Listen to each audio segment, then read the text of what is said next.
Good morning, Hearn Elementary. Welcome back. Having a wonderful, wonderful Friday, I hope. Yay, it's Friday. We are almost done. We just gotta get through one more day. Okay, give me one more great big day, and we are all done for the weekend. Okay? Hope you guys have had a great time this week for Earth Week. I know I have. I have learned so much. I have seen all of the fun activities you guys are participating in. I'm seeing you guys grow, and I'm seeing us all come together as a community. So I'm loving that. Last day of Earth Week. Of course, we can make every day Earth Day by making small little changes. So don't think that just because Earth Week and Earth Day have happened that you get to, lay down and just take it easy for the rest of the year.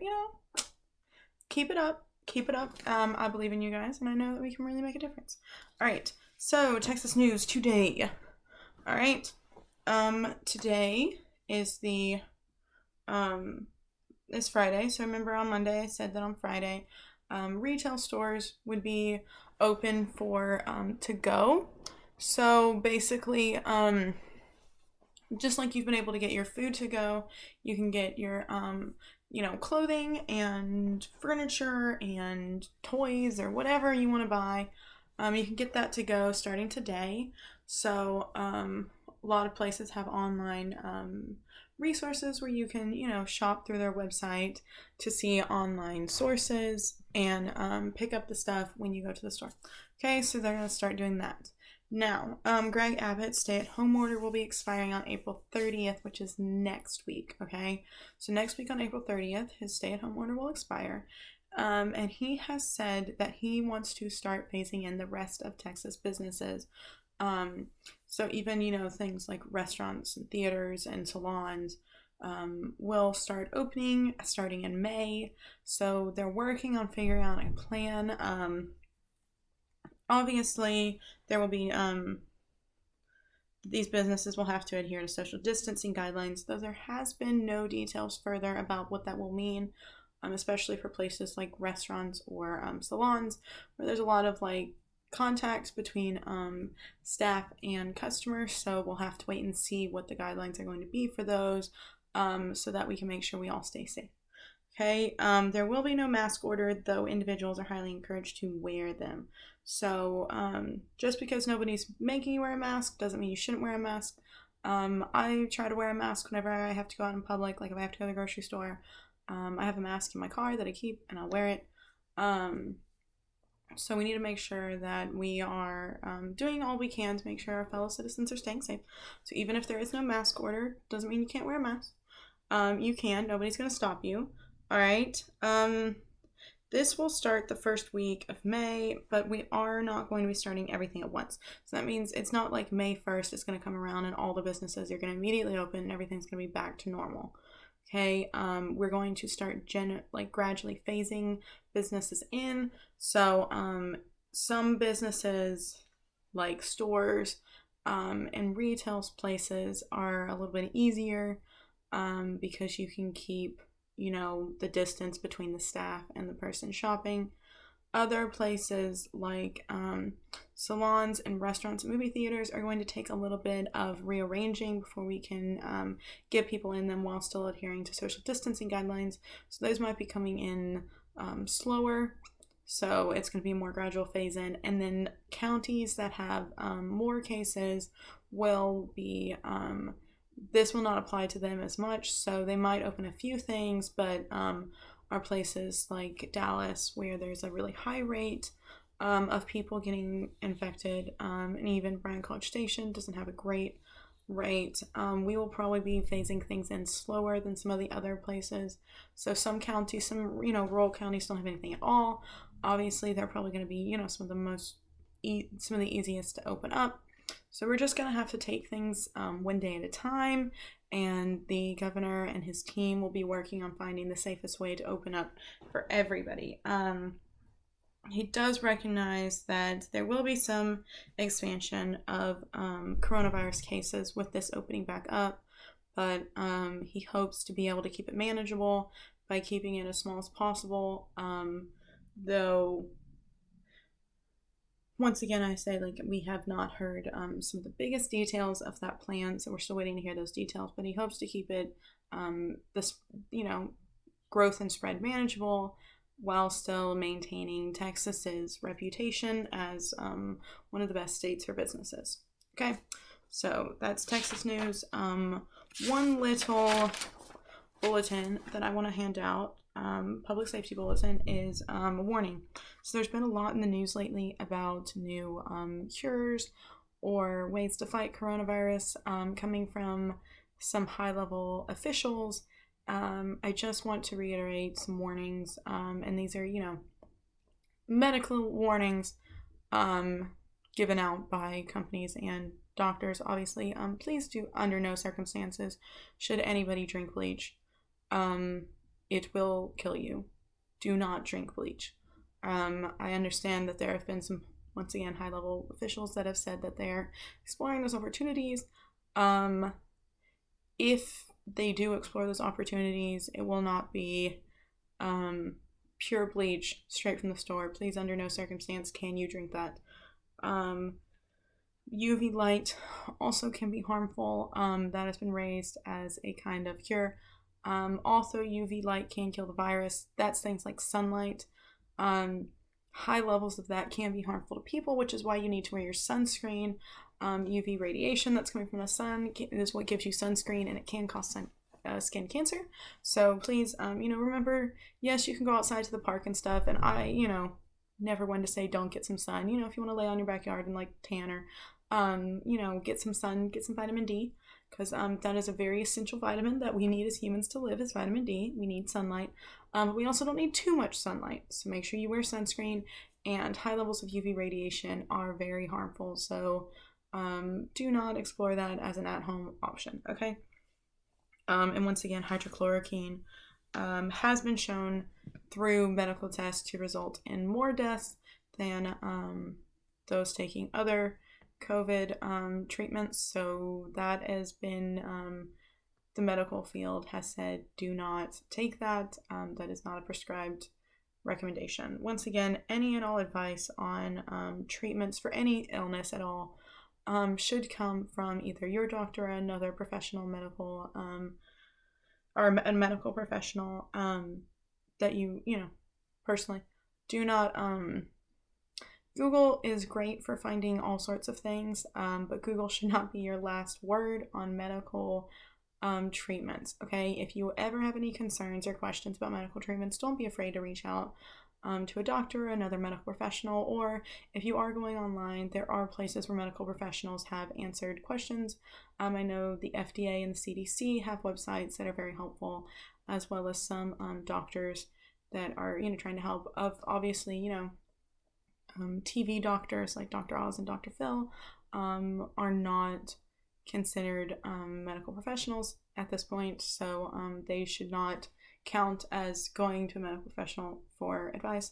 You need to go to a practicing licensed physician and get their advice on any and all treatments for really anything, because they tend to know the best, right? They went to 12 years of school for it, so they know what they're talking about. All right, on to our last day. I want to talk about the final day of Earth Day. I want to talk about some young people that are actually making a difference in their communities, because once again, you guys, even though you can't vote right now, doesn't mean you cannot make a difference in your community. We have talked a lot about how everyday citizens can make a difference, even kids. Things like starting petitions or writing your representatives or encouraging people to vote for public officials that you think support, your cause or your interest, or even starting things like a nonprofit. So we talked about how people, Habitat for Humanity and things like that. You can participate. You can go, serve at a soup kitchen, or, help pick up trash on highways. You can do all sorts of things. And you can also start your own nonprofit organization if you have something that's near and dear to your heart that you want to address. There is nothing stopping you from solving that problem, okay? You can do whatever you need to. You can, get a grassroots organization started just in your community, or you can try to take it, on the web and go global. The only thing that determines how you can help the earth is what you want to do. Okay?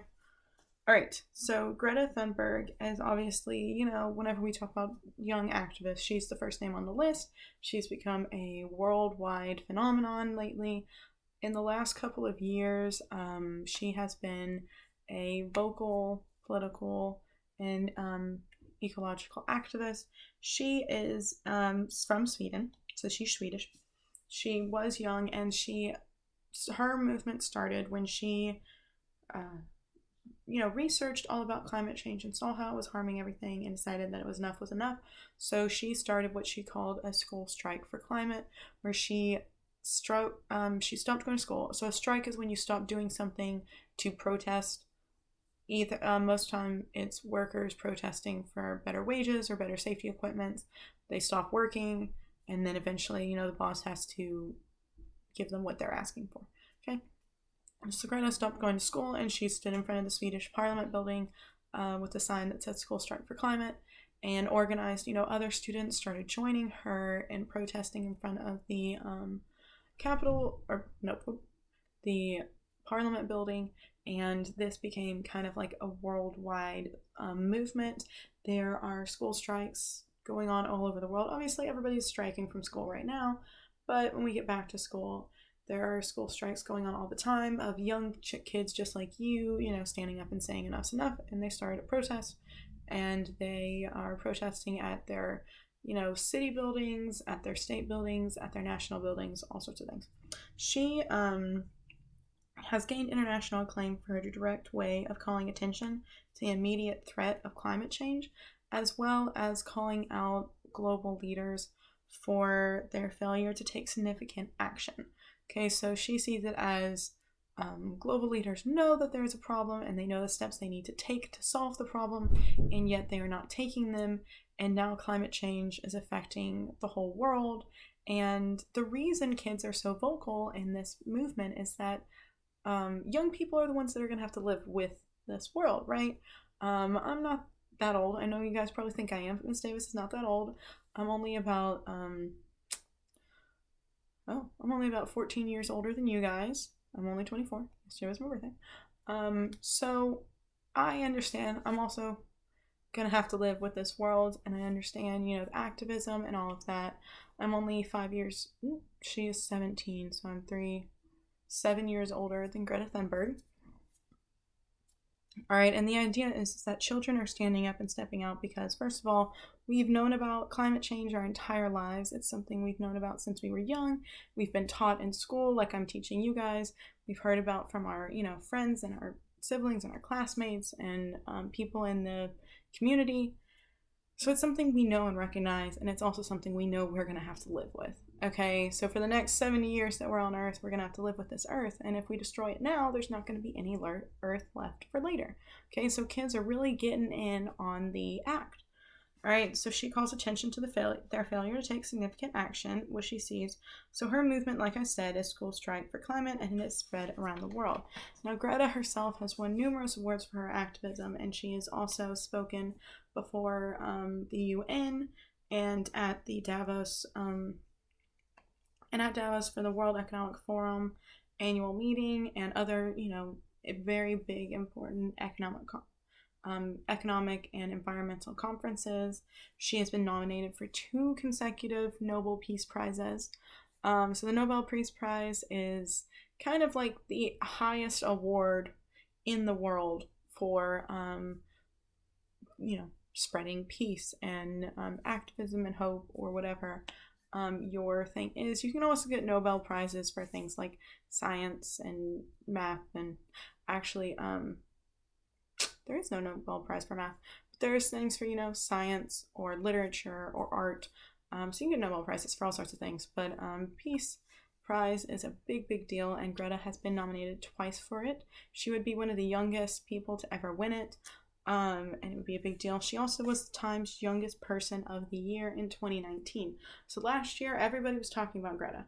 Okay, she was everywhere, and Time named her the person of the year. So the person that most represented what this year was about, and last year was a lot about climate change protest. Last year, lots of students in May, I don't know if you guys remember this or not, But in May, young people all over the world got up, walked out of their classes, walked out of their houses, and protested in streets and at government buildings and in parks about climate change and how big of an issue this is to them and how much they want their public officials to start addressing it. Okay, so the youth can do things, and I want to talk about some other youth leaders because Greta's not the only one, and there's other people doing different things. Okay, some other youth leaders. One of the biggest ones that we talk about when we talk about youth leaders of the climate movement is Severn Kulisuzaki, who was the daughter of a Canadian environmental scientist. Okay, she actually went with a bunch of other young activists when she was 12 to go to the UN summit on climate change in Rio in 1992, which was really the first big summit we had on climate change. Okay, so she went in 1992 and she gave a speech before the UN, and she is kind of referred to as the girl who silenced the world for 6 minutes. Okay, her speech is really powerful. It's very direct. It's a direct call to action that, like, we need to solve this problem now. Our futures are in danger. And she really, changed the world for the better, I believe. It's a very interesting speech. I recommend that if you have some time, you look it up. I'll probably link below. And it's interesting to watch her. And then last year, Greta Thunberg, actually I think in 2018, Greta Thunberg spoke before the UN, and she gave a speech as well, and it was just as powerful. And it's beautiful to kind of see those two speeches by those two young women benchmarked right next to each other. Okay, so people just like you, young people your age can really make a difference. Okay, so another one, another person that I'm going to talk about. I messed it up.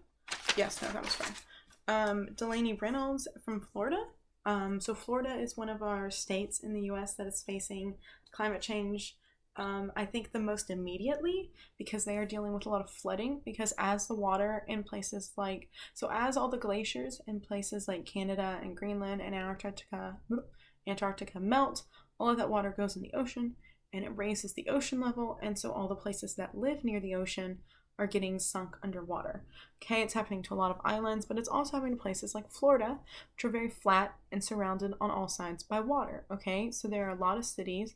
Miami Beach is a big one that even when it's not raining, it'll flood, like just from the tides. Whenever the water rises, it rises on the streets and the whole city will flood.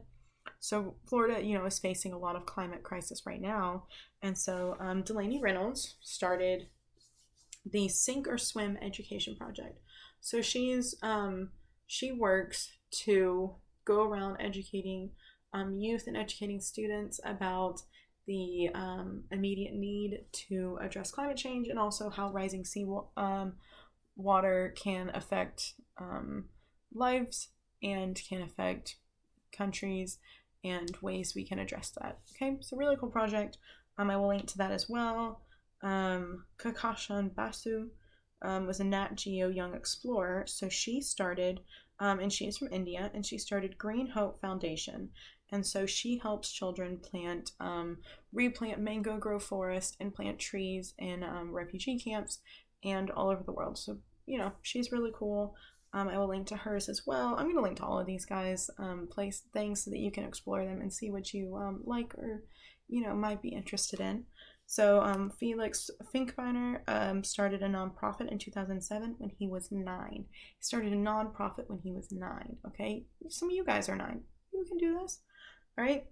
It is called Plant for the Planet, and he has planted his, organization has planted over 8 million trees since 2007, okay? So big deal, Plant for the Planet. Rosie Mills is a young activist in England who got her local council of Lancashire to declare a climate emergency after flooding, and she did this by passing around petitions and signing petitions, which is one of the ways that we talked about that even as kids, you guys can get involved in politics even when you can't vote. Signing petitions and spreading information is a big way, and so she did that, and it made a difference because her city council in Lancashire is it's a really big place. I know it sounds like a small little like village, but it's actually a pretty big place. So the fact that they declared a climate emergency was a really big deal in England. Okay. And then Jerome Foster, whose organization 1 Million of Us is about more than just climate change. It's a organization that links registering young voters like 18-year-olds as they are able to vote, and people in that young age range who might not have registered yet, getting young people registered and also mobilized to fight things for things that he finds important. So climate change is one of them, but there's also all sorts of other things that you can explore. It's a very big organization that addresses a lot of things. Okay, so 1 Million of Us. It's pretty cool. All right, so those are my top youth activists of the as of 2020 right now. There's obviously youth can do all sorts of things, and it doesn't have to be a big global thing. Just recycling more in your house does make a difference. So even the little things add up, and if we all did one little thing, that would add up to one huge big thing. Okay, so it's on all of us, but even just the little things matter. And anything a grown-up can do, a kid can do too. All right, you guys are just as capable of doing it, and I believe in you. Actually, sometimes I'll tell the grown-ups, I think you guys are more capable of doing things, and I have all the faith in the world that you guys are gonna save the world. All right, this is signing off for the weekend. I hope you guys have a wonderful weekend. I will see you all on Monday. Can't wait. Bye-bye.